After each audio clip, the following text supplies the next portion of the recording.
आज हम आए हैं अपने न्यू चैप्टर के साथ, जो कि है chapter 5th, third place vowels.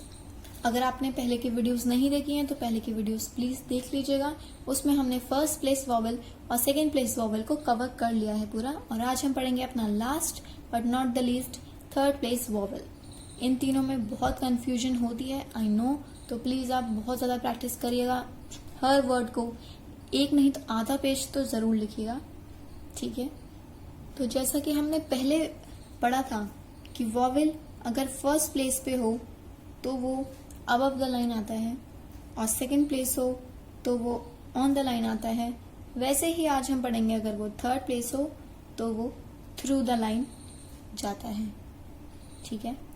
और हमने ये भी पढ़ा था कि ये वॉवेल अलग डिनोट करता है, साउंड प्रोनाउंस करता है, ये अलग, तो ऑब्वियसली ये भी अलग करेगा। तो आइए पढ़ते हैं। If we use this heavy dark dot on the third place of the stroke और your consonant, then it will denote E. और in Hindi, just for a reference, not Hindi shorthand, again I am repeating, this is not Hindi shorthand, just for a reference, it will denote E.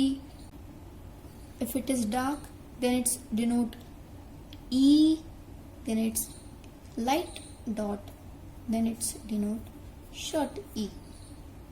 But it's okay, आप word पढ़ोगे तो आपको dark और light का इतना वो नहीं रहेगा। जैसे आप इतना सीख लो, अगर थर्ड प्लेस पे लगाएंगे तो वो ई के साउंड देगा। तो हम कुछ एग्जांपल्स के लिए वर्ड ले लेते हैं, जैसे कि टी। अब इसमें आ तो डार्क डॉट रही है, लेकिन आप छोटी भी लगा दो या बड़ी भी लगा दो, डार्क लगाओ या लाइट लगाओ, आपको पता है टी इज टी, टी ही बोलेंगे उसको, बस आपको समझ आना चाहिए। तो सबसे पहले कॉन्सोनेंट है हमारा टी, इसको लगाएंगे अपने थर्ड प्लेस पे। थर्ड प्लेस पे कैसे आएगा?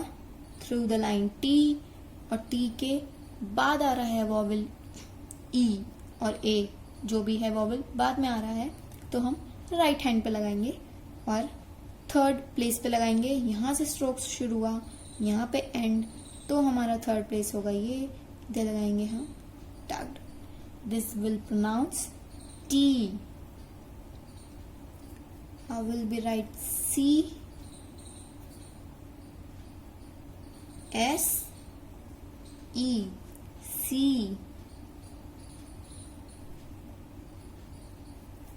eat, T, but this time it is before the consonant, तो हम इधर लगाएंगे eat। ज्वाइनिंग ऑफ स्ट्रोक्स अगर लेंगे तो लेते हैं डील, डी एल, डील। अब आपको क्या देखना है, यहाँ पे आती है एक प्रॉब्लम। अब आप बोलोगे कि यहाँ पे एंड हुआ है एल में, हम यहाँ लगा देते हैं, बट अब मुझे ये बताओ, अब आपने तो इस टाइम तो लगा दिया, अब ट्रांसक्राइब करते टाइम अब आपको कंफ्यूजन आएगी, पढ़ नहीं पाओगे आप। आपको कि डी के लास्ट में लगा है या एल के स्टार्टिंग में लगा है, ये तो कंफ्यूजन हो गई। तो हम इसके लिए क्या करेंगे, वर्ड ऐसे नहीं लिखेंगे, हम लिखेंगे डी और एल, और जहां हमारा पूरा स्ट्रोक फिनिश हुआ है वहां लगा देंगे अपना द। स्ट्रोक के बाद आता है तो हम ऊपर लगाते हैं, और पहले आता अगर तो यहाँ। समझ गए आप? अपना पूरा स्ट्रोक फिनिश करके फिर यहां लगेगी। और मैं लेती हूँ एग्जांपल, जैसे डीप, डी प। अब देखो डी, अब यहां अगर मैंने लगा दिया डॉट, अब ये क्या पता चल रहा है, अब इसमें तो पता ही नहीं चल रहा कि डी के एंड में लगा है या पी की स्टार्टिंग में लगा है। तो इसको भी हम ऐसे ना लिख के लिखेंगे डीप,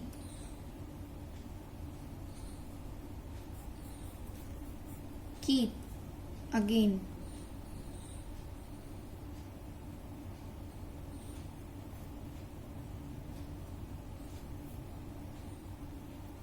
यहाँ पे क्या है कि हम अपने के को थ्रू द लाइन नहीं कर सकते।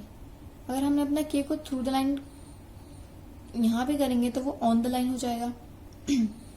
नीचे करेंगे तो ये तो फिर अगर आप यहाँ से देखो ये तो अबव द लाइन हो गया, अगर आप इस लाइन से कंसिडर करो, और यहाँ से तो बिलो द लाइन हो गया।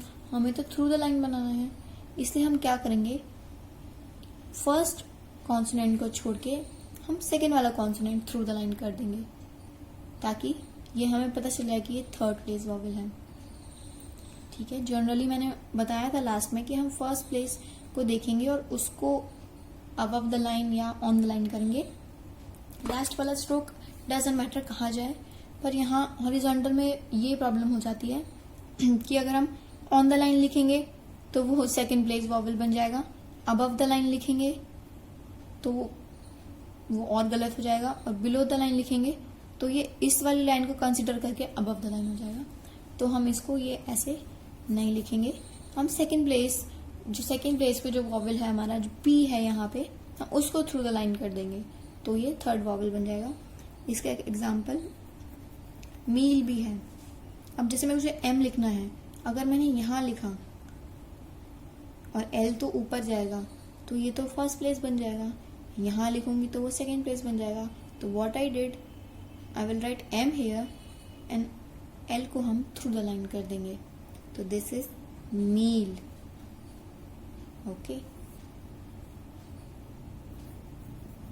टीम, टी वर्टिकल स्ट्रोक में दिक्कत नहीं आती है।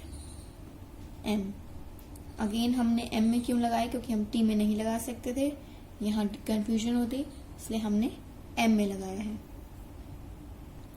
अब हम कुछ ले लेते हैं ये लाइट डॉट वाले वर्ड्स। ज़्यादा फर्क नहीं पड़ता है, बस आपको ना देखना है कि आप प्रोनाउंस सही से कर पा रहे हो नहीं कर पा रहे हो, वरना इतना फर्क नहीं पड़ता कि लाइट ई है या डार्क डॉट है। आप बस प्रोनाउंस को सही कर लेना। जैसे कि छोटे के ले लेते हैं हम शिप, शीप नहीं बोलेंगे, इसको शिप बोलेंगे।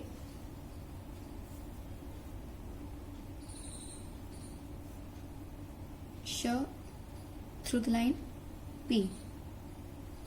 अब मैंने यहाँ पे लगाई बहुत लाइट डॉट। अब अगर आप कोई सेंटेंस पढ़ रहे हो तो आपको उसमें पढ़ के पता लग जाएगा कि आप वो शीप भेड़ वाली शीप है या शिप है, तो आप ऑब्वियस सी बात है कि आप उसको ट्रांसक्राइब सही कर लोगे और आपको पता चल जाएगा इंग्लिश में कि शिप है या शीप है। अब बिगिनर्स हो तो आपको ऑब्वियसली ये बहुत ज़रूरत होगी ट्रांसक्राइब में, पर हम जनरली पता लगा सकते हैं कि सेंटेंस में कौन सी शीप यूज हो रही है। आप जब थोड़ी प्रैक्टिस कर लोगे तो लाइट और डार्क, चाहे वो स्ट्रोक हो चाहे वॉवेल हो, इतना मैटर नहीं करेगा। शिप, इंच, अगेन एन तो अबव द लाइन ले लेंगे, लेकिन च जो है वो थ्रू द लाइन कर देंगे। इंच, किड, किड छोटी ई,